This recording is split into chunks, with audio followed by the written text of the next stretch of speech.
우리가 진정한 크리스천의 삶을 살기 위해서는 무엇을 준비해야 할까요? 어떤 마음의 태도를 가지고 살아야 하나님께서 우리를 보시고 너는 준비됐다, 너는 이제 준비됐구나 라는 칭찬을 들을 수 있을까요? 오늘 본문에 두 사람의 인물이 나옵니다. 한 사람은 전도자 빌립이었고 또 한 사람은 에디오피아 내시였어요. 두 사람 다 하나님의 관점에서 볼 때 잘 준비가 된 사람이었어요. 이 빌립은 전도자로서 한 영혼을 구원해내기 위해서 잘 준비가 된 사람이었고, 에디오피아 내시는 구원받을 준비가 되어 있는 사람이었어요. 그만큼 마음의 밭이 참 좋은 사람이었던 것이죠. 그래서 하나님께서는요, 그 사람을 통하여 사마리아 지역을 넘어서 아프리카 지역에까지 복음이 전파되게 하셨던 거예요. 따라서 중요한 거는요, 하나님께서 그러면 그때만 준비된 사람을 찾으시느냐? 그렇지 않다는 거예요. 지금도 여전히 하나님께서는 사람을 찾으시는데 어떤 사람을 찾으시냐면 준비된 사람을 찾으세요. 어떤 일에? 하나님의 일에 준비된 사람을 찾으신다라는 거예요. 왜냐하면 하나님은 그 준비된 사람을 통하여서 하나님의 일을, 하나님의 역사를 이루어 가시기 때문이다라는 것이죠. 간절히 바라기는요, 오늘 말씀을 통하여서 특별히 에디오피아 내시 그 사람의 신앙의 모습에 대해서 우리 한번 좀 살펴볼 텐데, 우리들의 삶 가운데 또 본받아야 될 것이 무엇이 있을까 깨닫고 또 은혜 받고 결단하는 은혜의 시간이 되기를 주님의 이름으로 간절히 축원합니다. 제일 먼저요, 이 에디오피아 내시는 예배자의 신앙을 가지고 있었어요. 27절 보십시오. 27절. 일어나 가서 보니 에디오피아 사람 곧 에디오피아 여왕 간다게의 모든 국고를 맡은 관리인 내시가 예배하러 예루살렘에 왔다가 그랬어요. 전도자 빌립이 성령님의 인도하심에 따라서 예루살렘에서 가사 지역으로 내려가는 중에 한 사람을 만나게 되었습니다. 그 사람이 바로 에디오피아 내시였어요. 이 에디오피아는요, 현재 그 아프리카 에디오피아랑 좀 지역이 약간 달라요. 현재 에디오피아가 아니고 지금 현재로서는 수단의 북쪽에 있는 그 지역, 누비아라는 지역이 당시에 에디오피아였다라고 합니다. 그런데 이 사람은요, 에디오피아 여왕 간다게의 모든 국고를 맡은 사람이다 그랬어요. 그러니까 굉장히 지위적으로 높은 사람이었고 재무부 장관 정도 되는 사람이었다라는 거예요. 그런데 중요한 거는요, 그 사람의 신분이 그 정도로 높았다 그게 아니고 왜 그 사람이 예루살렘에 왔을까? 그것이 더 궁금한 것이죠. 성경을 보니까 그 사람이 예배하러 왔다는 거예요. 그런데 여러분, 이게 단순히 그냥 넘어갈 일이 아니라 당시에 그 아프리카 수단 거기에서 예루살렘까지 2000km가 넘는 거리였다라는 거예요. 서울에서 부산까지의 거리보다 5배 이상이나 되는 정말 먼 거리에서 단지 예배하기 위해서 하나님을 찾았다라는 거예요. 여러분, 지금은 뭐 차도 있고 기차도 있고 비행기도 있어서 우리가 원하는 지역에 뜻만 있으면 갈 수 있지만 당시 그런 교통수단이 뭐가 있었겠어요? 아무것도 없어요. 도보, 보통 사람은 걸어 다니고 조금 신분이 높고 재력이 있는 사람은 마차를 타고 다녔겠죠. 그런데 마차로도 얼마나 오랜 시간이 걸렸겠어요? 한 달 이상이 아마 걸렸을 거예요. 그런데 그 먼 거리, 먼 여행을 하나님께 예배하기 위해서 예루살렘에 왔다라는 거죠. 그러니까 그 길도 안 좋았을 테고 어떤 때는 험난한 그런 오르막길만 있는 데도 있었을 테고 광야길도 있었을 테고 또 순간순간 도적대들의 위협도 있었을 테니 사실은 그렇게 단순히 예배하러 오기에는 그 장애물들이 한두 가지가 아니었던 거죠. 그런데 그 많은 환경적인 장애물에도 불구하고 이 에디오피아 내시에 하나님을 예배하겠다라고 하는 그 의지를 꺾을 수 없었다라는 거예요. 그런데 참 궁금한 거는 그가 그토록 먼 이방 나라에서 어떻게 하나님을 믿게 되었을까? 누가 하나님을 알려주었을까? 그 궁금증을 갖지만 사실은 성경 전후 문맥을 봐도 그런 내용은 없어요. 그런데 아마도 그가 믿은 것은 유대교였을 것 같아요. 그래서 하나님께서는요, 그 예배자의 마음, 하나님을 갈망하는 그 에디오피아 내시를 보시고 전도자 빌립을 만나게 하신 거죠. 정말 신기한 만남으로 만나게 하셔서 그가 하나님을 안 그 신앙에만 머무른 것이 아니라 예수 그리스도를 구원자로 믿고 고백하는 온전한 믿음으로 나아갈 수 있도록 하나님께서는 그 만남을 통하여 섭리하셨다라는 거죠. 그래서요, 나중에 성경의 사도행전에 나와 있지는 않지만 그 에디오피아 그 내시를 통하여 그 에디오피아 지역에 예수의 복음이, 예수의 피 묻은 복음이 전파되었을 거다라고 우리가 예상할 수 있다라는 거죠. 사랑하는 성도 여러분, 하나님께서 찾으시는 사람, 하나님께서 보시기에 준비된 사람은 어떤 사람이에요? 바로 하나님을 전심으로 구하는 예배자인 거예요. 하나님께 중요한 거는요, 우리가 사는 아파트가 어느 브랜드에서 사는지, 몇 평에서 사는지, 우리가 어떤 직장을 가지고 연봉은 얼마인지, 그게 중요한 게 아니에요. 하나님은 그거를 중요하게 보시잖아요. 하나님께서 정말 중요하게 보시는 것은 우리가 어느 곳에 있든지 하나님을 향한 그 마음을 드리고 있느냐, 하나님을 예배하는 마음이 있느냐, 하나님께 예배하는 삶을 살고 있느냐, 그게 중요하다라는 거예요. 시편 119편 2절 우리 한번 화면을 통해서 볼까요? 시편 119편 2절 시작. 여호와의 증거들을 지키고 전심으로 여호와를 구하는 자는 복이 있도다. 아멘. 어떤 사람이 복이 있는 사람이에요? 하나님의 증거들을 지키고 하나님의 말씀을 지키고 전심으로, 전심이라는 건 뭐예요? 나누어지지 않은 마음으로, 온전한 마음으로 하나님을 구하는 자, 하나님의 은혜를 구하고 하나님의 자비하심을 구하는 자는 복이 있도다 라고 말씀하시는 거예요. 하나님을 전심으로 구하는 사람, 바로 예배자인 것이죠. 그리고 그 예배자에게 하나님의 축복이 있다라고 말씀하시는 거예요.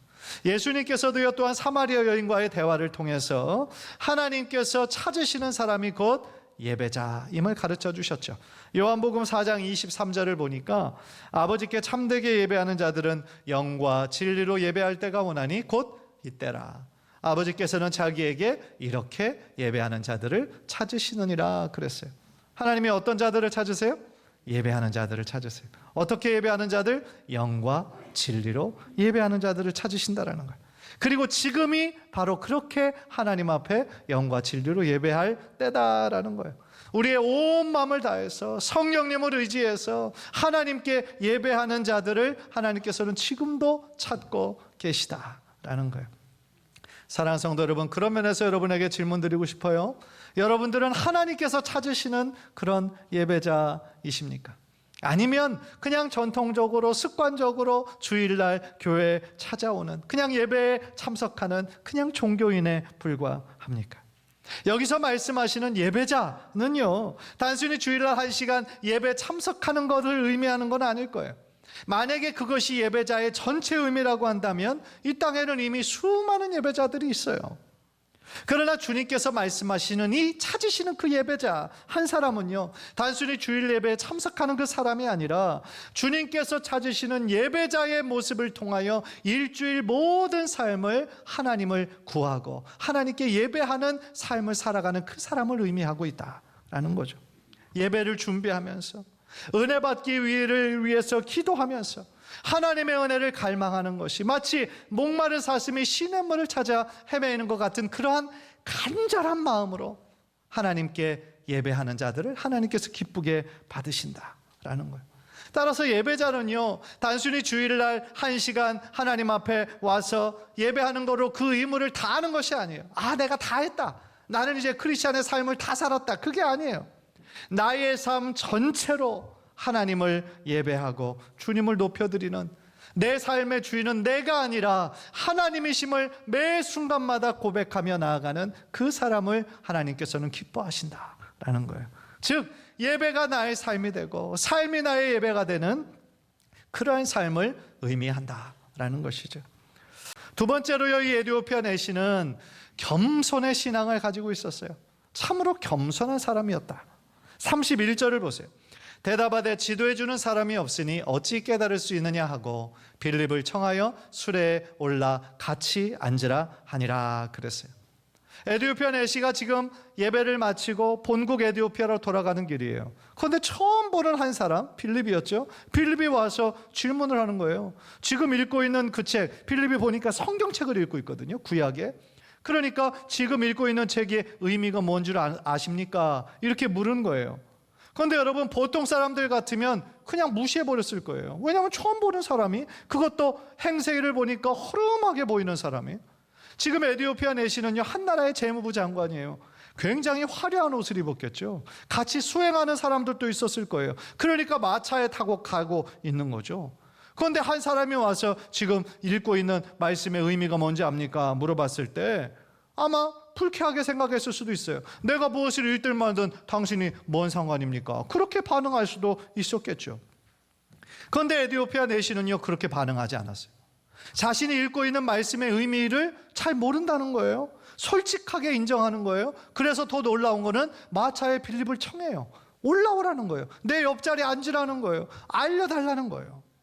여러분, 질문 하나 한번 해보겠습니다. 여러분, 자신이 모르는 것을 인정하는 것이 쉬운 일일까요? 사실은 우리들의 그냥 친구들끼리는 편하게 얘기하면서 모른다는 거 모른다고 얘기하죠. 그런데 만약에 그 사람의 위치가 고위직이라고 한다면, 대통령이라고 한다면, 총리라고 한다면, 장관급 된다고 한다면 자신이 어떤 부분에 대해서 모른다라고 하는 것이 쉽지 않아요. 모른다라고 그것을 인정하는 것이 쉽지 않아요. 그러니까 모른다라는 것을 빙빙 돌리죠. 기억이 나지 않는다고 교묘하게 빙빙 돌리고 그 답을 회피해요. 왜냐하면 그거 모른다 그러면, 아니 한 나라의 그 리더가 그것도 모르냐고, 그럼 어떻게 국정을 할 수 있겠냐고 바로 공격이 들어올 거 아닙니까? 그런데요, 이 에디오피아 내시는 자신이 고위직에 있는 사람임에도 불구하고 자신이 잘 모른다는 것을 뭐하냐고 인정하는 거예요. 인정하는 것은 뭐냐면 그의 겸손함을 의미하는 거예요. 그만큼 하나님의 말씀을 더 잘 배우고 싶고 깨닫기 원하는 겸손한 마음이 있었다는 것을 지금 가르쳐주고 있다라는 거죠. 여러분, 오늘 본문에 나와 있지는 않지만 우리가 예상해 볼 때 정말 그 에디오피아에서 예루살렘까지 2000km가 넘는 거리를 단순히 예배하러 왔다고 한다면 그 예루살렘에 있는 기간 동안 얼마나 사모하는 마음이 있었겠어요. 성전에 가서 율법학자들과 여러 가지 질문도 하면서 이건 무슨 의미입니까? 이건 무슨 의미입니까? 여러 가지 벌써 그런 학습의 과정을 거쳤겠죠. 그 정도의 열정을 가진 사람이었죠. 그런데 거기서 만족하지 않고 지금 본국으로 돌아가는 길에서도 지금 뭘 읽고 있어요? 성경을 탐독하고 있었어요. 그가 얼마나 진리의 말씀에 목말라 하는 사람이었나. 하나님의 말씀을 한 구절이라도 더 깨닫기를 원하는 마음이 그에겐 있었다라는 것을 의미하는 것이죠. 그런데 많은 사람이 말씀 배우는 것을 귀찮아하고 이미 자신이 많이 했고 많이 알고 있다라고 생각하는 경향이 참 많이 있는 거예요. 그런데 여러분, 정말 생각해보면 말씀을 향한 우리들의 태도가 결국 우리들의 신앙의 모습을 결정하는 거예요. 우리가 하나님의 말씀을 얼마나 가까이 하느냐가 그분과 하나님의 그 교제의 그 깊이를 결정하고 있는 거예요. 왜냐하면 말씀을 대한 태도가 곧 하나님을 향한 우리들의 마음의 태도이기 때문에 그렇습니다. 말씀은요, 하나님과 분리된 어떤 개체가 아니에요. 나와 나의 말이 분리할 수 있는 겁니까? 나의 말이 곧 나인 거예요. 그렇죠? 하나님의 말씀이 곧 하나님이신 거예요. 따라서 하나님의 말씀을 우리가 소중하게 생각하고, 하나님이 나에게 이런 말씀을 하셨구나, 그러면 그 말씀의 권위를 두고 그 말씀을 순종해야 되는 거예요. 그런데 많은 경우는 내가 나의 선에서 지킬 수 있는 것만 지켜요. 대부분의 사람들이. 이거는 너무 부담되고 할 수 없는 거예요. 그러면 그거는 그냥 토스하죠. 다른 데로 이건 안 돼. 내가 할 수 있는 것만 취사 선택해서, 은혜 받을 수 있는 부분만 내가 골라서 그러는 경향이 우리들에게는 있다라는 거죠. 그런데 그거는 하나님께서 기뻐하시는 삶의 모습이 아니에요. 하나님의 말씀에는 능력이 있어서 때로는 우리를 교훈하시고, 때로는 우리를 책망하시고 가르치시고 의로 이끄시는데, 어떤 때는 그냥 내가 스스로 이거는 아니고 이거는 지키고 나에게 위로가 되는 힘이 되는 말씀만 골라서 그것만 신앙을 한다고 한다면 우리들의 신앙이 골고루 건강하게 자라는 것이 아니라 기형적으로 자라는 거죠. 따라서요, 우리가 하나님의 말씀을 사랑할 뿐만 아니라 하나님의 말씀을 우리가 열심히 공부하고, 또한 말씀을 통하여 우리들의 삶의 구체적인 부분까지 성령님의 인도하심을 받는 우리 귀한 성도님들 되시기를 주님의 이름으로 간절히 축원합니다. 또 하나요, 에디오피아 내시의 그 겸손함을 엿볼 수 있는 구절이 또 하나 있어요. 그게 뭐냐면 34절이에요. 34절. 그 내시가 빌립에게 말하되 청컨대 내가 묻노니 선지자가 이 말한 것이 누구를 가리킴이냐, 자기를 가리킴이냐, 타인을 가리킴이냐 했는데요. 이 청컨대라는 말이 어떤 부탁을 하기 전에 붙이는 굉장히 정중한 말이에요. 좀 미안한데 죄송하지만 영어로 따지면 please 이런 말이에요. 그러니까 영어로도 이거 해줄 수 있습니까? 라고 할 수 있는 단어도 그냥 있지만 거기에 please를 붙이면 이거 해주실 수 있으시겠어요? 조금 더 정중하고 예의 바른 표현이 되는 거죠. 그런데 여러분 생각해 보세요. 에디오피아 내시는 한 나라의 지금 장관이에요. 빌립은 그냥 평범한 사람이에요. 그런데 보통 사람 같으면 그 의미를 그냥 마치 명령하듯이 나에게 알려달라고 할 수도 있겠죠. 그런데 이 에디오피아 내시는 아주 예의를 다해서 정중하게 해서 그 말씀의 의미를 깨닫기를 원하는 그의 겸손한 마음을 표현하고 있다라는 거죠.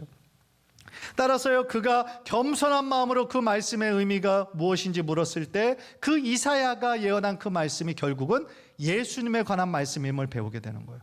그리고 예수님이 어떤 사람인지 이 사람은 몰랐는데, 왜냐하면 유대교라고 그랬잖아요. 몰랐는데 이 빌립의 설명을 통하여서 예수님이 어떤 분인지를 알게 되었고, 예수님이 자신의 모든 죄를 구원해 주실 수 있는 구원자임을 믿는 확신이 그의 마음에 들어오게 됐다라는 거죠. 그래서 예수를 믿고 영생을 얻게 되는 놀라운 축복을 누리게 되었다라는 거예요.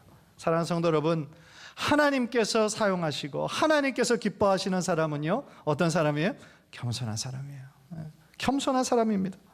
그런데 반대로 하나님께서 가장 싫어하는 사람이 있어요. 하나님이 절대로 사용하지 않는 사람이 있어요. 어떤 사람일까요? 교만한 사람이에요. 어떤 사람이 교만한 사람입니까? 자기 자신이 다 알고 있다라고 생각하는 사람이에요. 지금 나의 지식으로, 나의 경험으로 모든 것을 충분히 담당할 수 있다라고 생각하는 사람이에요. 그러니까 하나님을 의지하지 않아요. 그 사람이 생각할 때 하나님을 의지하는 사람들은 의지가 약한 사람들이라고 치부해버려요. 내가 노력해서 할 수 있는데 왜 하나님을 믿느냐, 보이지 않는 사람, 보이지 않는 그 신을 왜 믿느냐, 이렇게 치부하는 거죠. 그러나 성경에서 분명히 경고하죠. 교만의 결과는 패망인 거예요. 자신이 우리가 아무리 지식이 많이 있다 할지라도, 아무리 능력이 많이 있다 할지라도 하나님이 도와주시지 않고 하나님께서 길을 열어주시지 않으면 우리는 아무것도 할 수 없는 거예요. 그런 면에서요, 우리가 성경에 대해서 모르는 부분이 많다, 잘 모른다라고 하는 거는요, 부끄러운 게 아니에요. 뭐가 부끄러워요? 하나님의 말씀을 저라고 다 알겠어요? 다 모르죠. 그러나 하나님의 말씀을 계속하여 붙잡고 기도하고 계속 끊임없이 하나님의 말씀을 묵상하는 동안 작년보다 올해 더 하나님을 더 아는 게 되고 성경에 대한 것을 더 깨닫게 되는 그런 것이 우리들의 삶의 신앙의 여정이다라는 것이죠. 따라서 성경에 대해서 모르는 것이 많다라는 것이 부끄러운 것이 아니라, 정말 부끄러운 건 뭐냐면 아는 것이 별로 없음에도 불구하고 내가 다 알고 있다, 이 정도면 내가 다 많이 했다라고 생각하는 그 사람이 교만한 거다라는 거예요. 자신이 모르는 게 많기 때문에 그거를 겸손히 인정하고 하나님의 말씀을 배울 기회가 있을 때마다 부지런히 배우고 그 말씀 붙잡고 순종하는 것이 하나님께서 기뻐하시는 삶의 자세인 줄 믿습니다. 간절히 바라기는 겸손한 마음으로 하나님의 말씀을 가까이 하고 공부함으로 하나님께 더욱더 큰 기쁨 올려드리는 귀한 성도님들 되시기를 주님의 이름으로 간절히 축원합니다. 마지막으로 에디오피아 내시는요, 결단의 신앙을 가진 사람이었어요. 결단할 수 있는 그 마음이 있었어요. 36절을 보세요. 길 가다가 물 있는 곳에 이르러 그 내시가 말하되 보라, 물이 있으니 내가 세례를 받음에 무슨 거리낌이 있느냐. 빌립을 통하여 자신이 읽고 있던 이사야의 그 예언의 말씀이 예수라는 것을 알게 되었어요. 그래서 그 예수를 구원자로 영접했어요. 그래서 빌립은 에디오피아 내시에게 아무래도 세례를 받고 이제 예수를 믿는 기독교로 개종할 것을 권면했던 것 같아요. 그래서 그가 이제 예수를 믿는 확신이 생긴 거죠. 그래서 본국으로 돌아가는 길에 우연히 옆에 물이 있음을 보고 내가 세례를 받겠다라고 그렇게 결단한 거예요.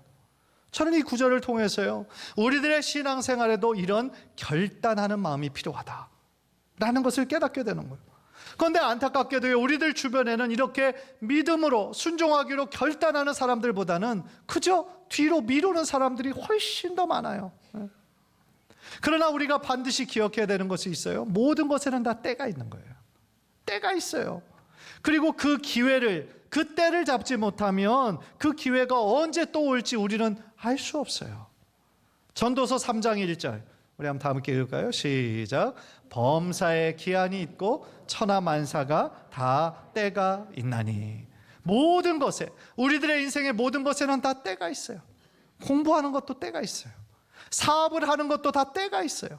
그 적절한 때를 잡지 못하면 나중에 하기는 너무너무 힘들어요.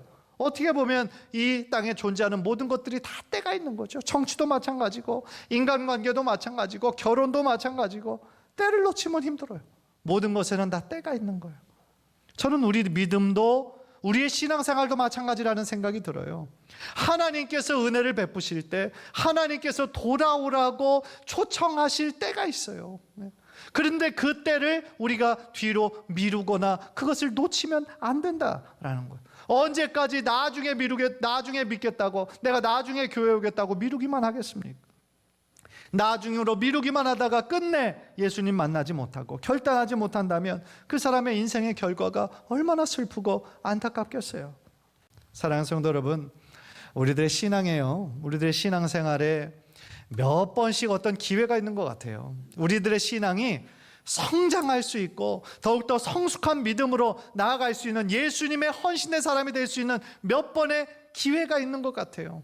어떤 분들은 그 기회를 하나님이 주시는 기회로 잡아서 결단함으로 그의 신앙이 더욱더 성장하고 하나님의 기쁨이 되는 삶을 살기로 결단하는 분들이 계세요. 그런데 어떤 분들은 그런 기회가 초청이 있음에도 불구하고 하나님께서 나에게로 더 가까이 오라고 이렇게 결단하라고 말씀하심에도 불구하고 자꾸 나의 환경만 바라보는 거죠. 지금은 아니야, 지금은 나중에 은퇴하고 시간 많을 때, 자꾸 미루기만 한다는 거죠. 그런데 그러다 보면 신앙의 성장은 더뎌지고 예전에 그냥 머물렀던 그 신앙의 고착화된 신앙으로 그렇게밖에 멈춰질 수밖에 없다라는 것이죠. 따라서요, 우리들의 신앙생활에 하나님께서 나에게도 한 걸음 가까이 나와라, 이렇게 헌신하고 섬겨라, 하나님께서 기회를 주실 때 나는 부족하고 연약하지만 하나님께서 기회를 주시면 내가 그렇게 해보겠습니다. 나는 부족하지만 기도하는 마음으로 해보겠습니다. 그렇게 믿음의 발걸음을 내디딜 때 하나님께서 그 나중에 모든 발걸음을 선하게 책임져 주실 줄 믿습니다. 그 결단으로 인해서 우리들의 삶이 바뀌는 거예요. 우리들의 삶이 더욱더 주님께 헌신된 사람이 되는 거고 하나님의 손에 붙잡힌 사람이 되는 거예요. 성령의 뜨거운 불길이 있는 사람이 되는 거예요. 얼마나 감사한 일이겠어요. 예수님께서도요, 산상수훈의 말씀에서 아주 기가 막힌 말씀들을 5장에서부터 7장까지 팔복을 시작으로 해서 쭉 말씀해 주시잖아요. 성경을 읽어보면 그 과거의 어떤 가르침보다도 새로운 가르침이었고 그 다음에 예수님의 가르침에는 영적인 권위가 있다 그랬어요. 많은 바리새인들, 율법 서기관들 있었지만 그 어떤 사람에게도 찾아볼 수 없는 영적인 권위와 능력이 있었거든요. 그리고 제일 마지막에 예수님께서 전한 말씀은요, 주님께로부터 들은 말씀을 실천하라는 거예요. 산상수훈의 제일 마지막 부분은 실천하라는 거예요. 하나님의 보시는 거는 우리의 속마음을 보시는 거예요. 그리고 우리가 하나님의 말씀에 얼마나 순종하느냐. 하나님이 우리에게 초청하실 때 나의 길을 따르라고, 나에게 더 가까이 오라고 초청하실 때 우리가 그 초청에 얼마나 결단하고 따라갔느냐, 그것을 하나님께서는 보신다라는 거예요. 간절히 바라기는요, 우리의 삶에도 이런 에디오피아 내시 같은 믿음의 결단과 순종이 있어서 하나님께서 찾으시는 사람이 되고 주님께서 쓰시기에 어떤 모양이든지 어떤 자리든지 하나님께서 쓰시고자 하실 때 겸손한 마음으로 주님 앞에 순종하고 결단하는 그런 믿음의 사람 모두 되시기를 주님의 이름으로 간절히 축원합니다.